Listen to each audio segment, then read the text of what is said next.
Happy Friday, my friends. This is Maria Petrenko. Today I'd like to talk about humility.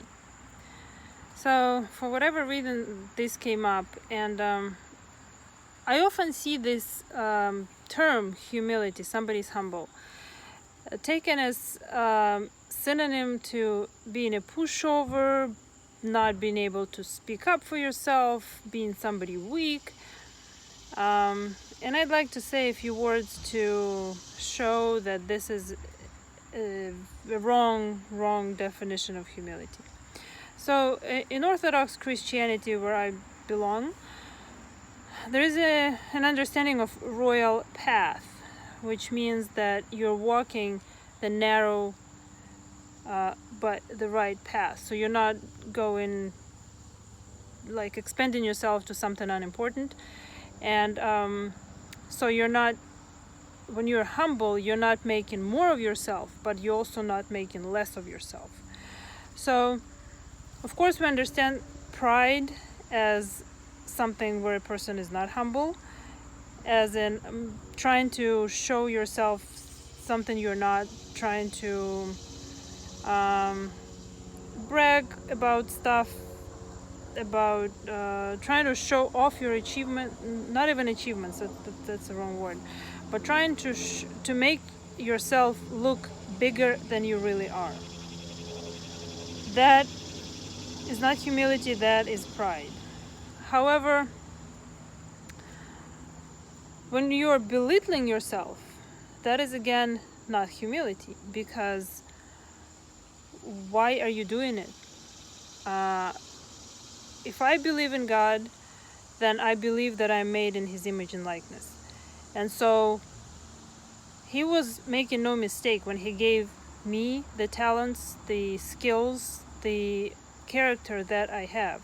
Every person has God-given traits, God-given talents that we are called to use.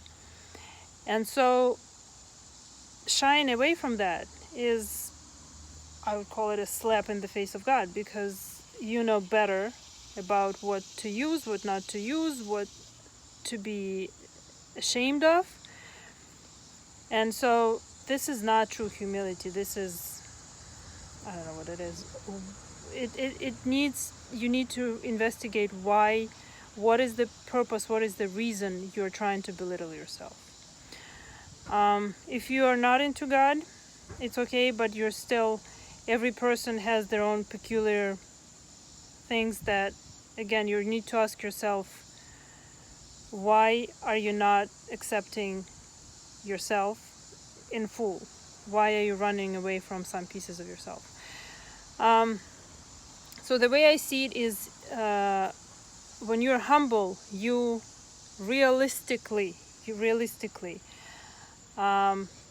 assess everything you have, all the talents you have, you accept them, and you make the best of them. So you act upon them. You take responsibility for what you've been given.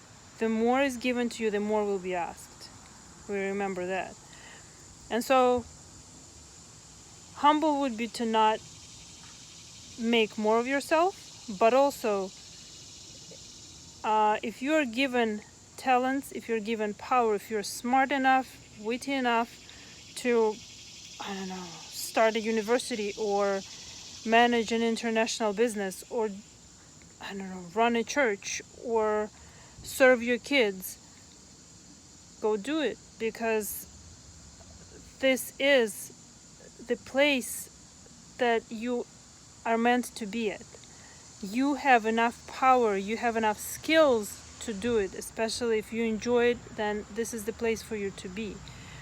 And if you, for whatever reason, are shying away from it, if you think this is not humble, I shouldn't be going there, then you're not using your talents, you're not following your calling. But also, somebody else will have to do it, somebody who may not have all the necessary skills. So you're also doing a disservice to the organization, to the people who would benefit from you being in that position with all the skills that you have.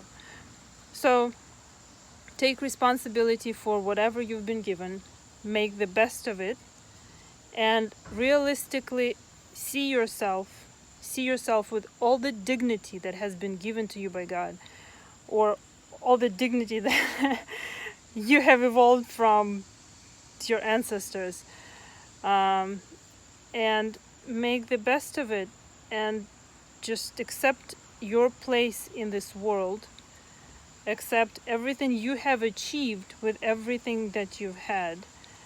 See your effort, see what is not your effort but what you have by virtue of, I don't know, nature, and that will be your humble place, realistically accepting and being where you need to be. So that was my big message for today. I've been thinking about it. You have a great long weekend. I will likely see you before it's over. Have a nice day and have a great weekend.